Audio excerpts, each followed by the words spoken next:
The bar has been set high for this year's AirFest, especially when America's favorite, the U.S. Navy Blue Angels, are headlining. Joining me with a preview are Colonel April Vogel and Major Ryan Garlow. Welcome to our show. Thank you so much for all of your service to the country and, of course, for joining us today. Thank you. Thank you. So, the AirFest. I've had this circled on my calendar because I've been able to go in the past, and they truly are awe-inspiring. With that said, you guys are making even better this year. What can people expect? Well, thanks first of all for having us here today. We couldn't be more excited. They can expect an amazing show. So it's been since 2016 since we've had our last show, and we are going to just try to raise the bar even more. In 2016, we had the Thunderbirds, and we won the Thunderbirds recognition for the best military air show. And so, of course, we have to raise that bar. Yes. And so this year you can expect to see a couple new acts. We're going to have the F-22 aerial demonstration, and then also we are going to have the A-10 come out and do also a demonstration. So we are really excited to have them there this year.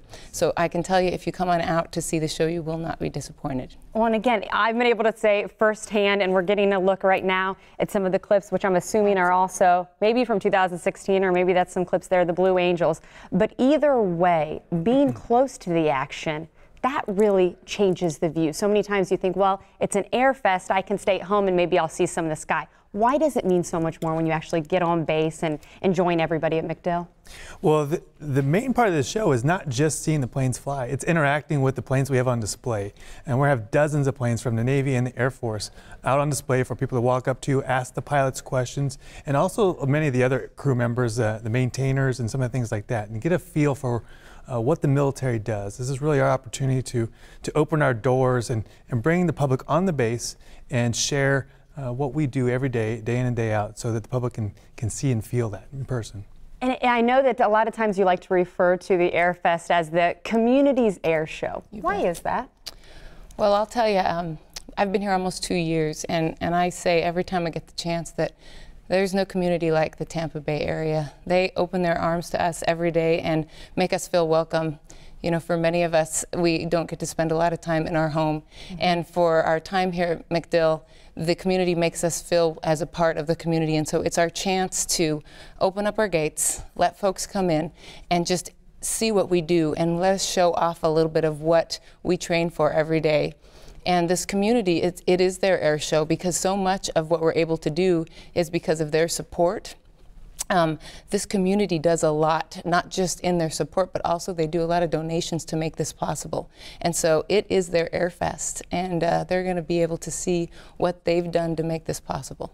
And in 2016, from what I could tell, from a civilian standpoint, it was a great turnout. And in fact, I remember sitting in my car trying to get into the base and finding traffic, finding parking. I know this year you've added a little something in the use of an app, which can guide people the do's and don'ts. Tell us a little bit about that. Yeah, absolutely. So we have an app available, and if you go to the website, it'll give you the directions on how to get the app and download it and whatnot. But a couple things we want to emphasize through the app too is making sure you arrive early, that you carpool as many people, but also the HART bus system. So we have 3 locations where HART's running direct from their bus stations to the base to help alleviate some of that traffic, so that they can go to Britton Plaza, downtown, or even out in Riverview, catch the bus and get on the base and get dropped off at the front instead of having to walk all the way from the back parking. I think maybe it fell into that boat by mistake last year. So anything else you want people to know? I mean, I was kind of bugging you too about getting some earphones for my little one that I hope to take, noise canceling earphones. What else do people need to know before they arrive? Yeah, so definitely if you can't bring it on an airplane, don't bring it to the air show. I like That's that. one piece. I like that. Definitely I would recommend bringing sunscreen. We are going to have water available, so if you want to bring an empty water bottle with you, that would be a really good idea, because I think it's going to be warm. Comfortable walking shoes, and just really, really excited folks, because I think it's going to be worth your time. Good. And again, I'm sure it'll be a lot of fun. There's the information on your screen. Again, thank you so much to the both of you for joining us today. We really appreciate it. Thanks for having us.